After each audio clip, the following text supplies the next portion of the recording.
Interview avec Rudy Vervoort qui va venir dans 2 secondes et je vais faire une interview avec lui.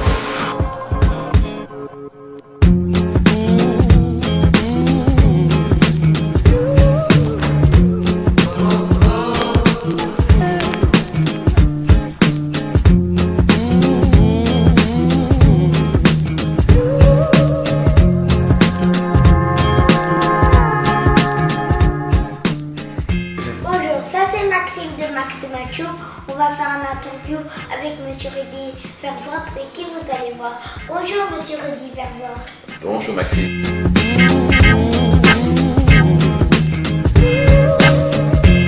Vous êtes de la partie PS, comme Di Rupo, comme Emir Kir, comme Fadil Anen, comme Freddy Tillmans. Pourquoi pas quelque chose d'autre comme NR, FDF, CDH? Je laisse ça aux autres parce que moi, je préfère les idées du PS, je préfère, parce que c'est ce à quoi moi je crois. Et donc, moi je n'ai pas vraiment choisi, c'était normal pour moi d'aller au PS. Et donc j'ai retrouvé d'autres personnes, mais la démocratie c'est d'autres partis, et donc c'est très bien comme ça. Comment tout ça a commencé dans votre parcours politique? Ah ben ça a commencé tout petit, il y a plus de 30 ans.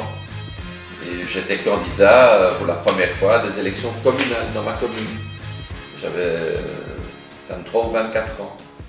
Et donc je suis devenu conseiller communal. Puis après, je suis devenu échevin. Puis je suis devenu bourgmestre. Puis je suis devenu député. Et puis maintenant, je suis ministre.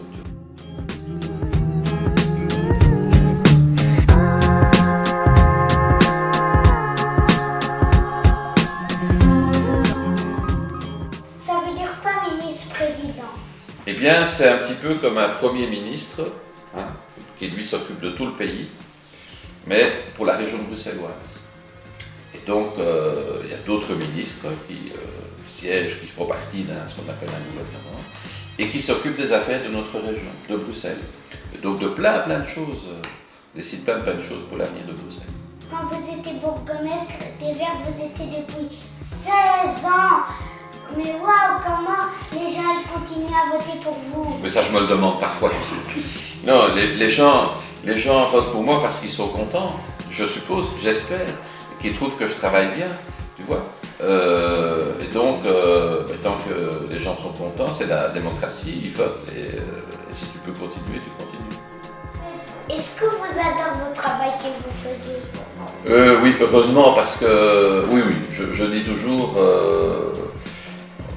avoir la chance de faire un métier qu'on aime, c'est quelque chose d'assez rare. Et donc, il ne faut certainement jamais se plaindre, être heureux de pouvoir faire ce qu'on aime faire. Quel est votre meilleur souvenir dans votre parcours politique? Meilleur souvenir, il y en a beaucoup. Je pense que le meilleur souvenir, c'est toujours la première fois. Donc la première fois que tu prêtes serment comme bourgmestre, c'est quelque chose qui compte dans la vie. Puis ça fait la fierté de papa et maman. Ça.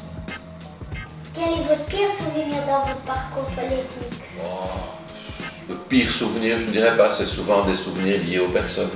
Tu vois, j'avais une secrétaire qui a eu un grave accident de moto à 23 ans et elle nous a quittés. Ça, c'est pour moi un souvenir. C'était ma secrétaire comme députée, donc c'est quelqu'un avec qui je travaillais beaucoup, que je connaissais depuis des années. Ça, ce sont des mauvais souvenirs, mais ça arrive dans la vie en général, tu vois.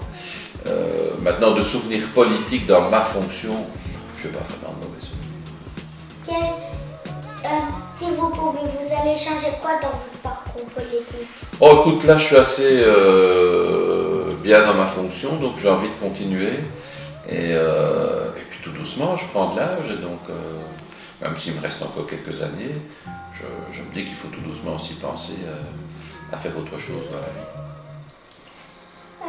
Merci de m'avoir reçu pour cette interview. Mais c'est moi qui te remercie d'être venu jusque chez moi. Au revoir. Au revoir.